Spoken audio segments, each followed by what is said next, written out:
একটা জিনিস আপনি খেয়াল করেন, আপনারা হয়তো 10 জন আছেন, এখানে 10 জনের মধ্যে ধরেন যে 8 জন হচ্ছে আলেম বা মাদ্রাসা ব্যাকগ্রাউন্ডের, 2 জন হচ্ছে জেনারেল ব্যাকগ্রাউন্ডের। কখনোই 2 জন জেনারেল ব্যাকগ্রাউন্ডের কাউকে ওলামায়ে কেরাম ইমামতির দায়িত্ব দিবেন না। দিবেন কি? নামাজির ইমামতের দায়িত্ব দিবেন? কেন দিবেন না? কারণ তারা খুব ভালো করেই জানেন এটা অনেক সমস্যা হতে পারে, তিলাওয়াতে ভুল হতে পারে, অর্থ বিকৃত হয়ে যেতে পারে, বা তার চেয়ে অনেক যোগ্য ব্যক্তি সামনে আছেন, তাই তো? দেখেন, মসজিদের ইমামতির দায়িত্বের ক্ষেত্রে আমরা জেনারেল ব্যাকগ্রাউন্ডের মানুষকে কিন্তু অতটা প্রায়োরিটি দিব না।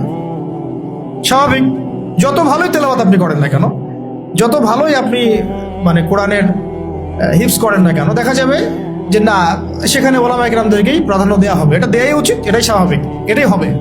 কিন্তু আমার একটা প্রশ্ন আছে, মসজিদ, মাদ্রাসা, ওয়াজ মাহফিলের প্যান্ডেল, লেকচারের এই এই মানে ডায়াসগুলো, এই জায়গাগুলোতে দেখা যাচ্ছে আমরা জেনারেল ব্যাকগ্রাউন্ডের মানুষদেরকে অতটা প্রায়োরিটি দিচ্ছি না, সঙ্গত কারণেই দিচ্ছি না।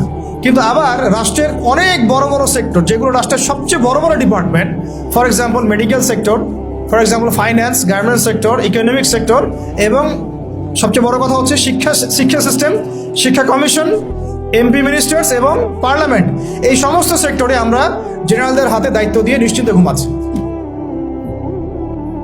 তাই না বিষয়টা? অথচ রাষ্ট্রের এটা হচ্ছে 80% সেক্টর।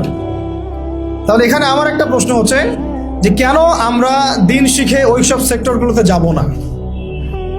আর যদি এই সেক্টরগুলো জেনারেল ভাইদেরকে ডিল করতে হয়, তাহলে কেন তাদেরকে দিন শেখাবো না? আমার কোশ্চেন আর কি। যেহেতু আমি তাকে ইমামতির দায়িত্ব দেওয়ার জন্য মুনাসিব মনে করছি না, তাহলে কিভাবে আমি তাকে রাষ্ট্রের দায়িত্ব দিলাম? আমাকে উত্তর দেন।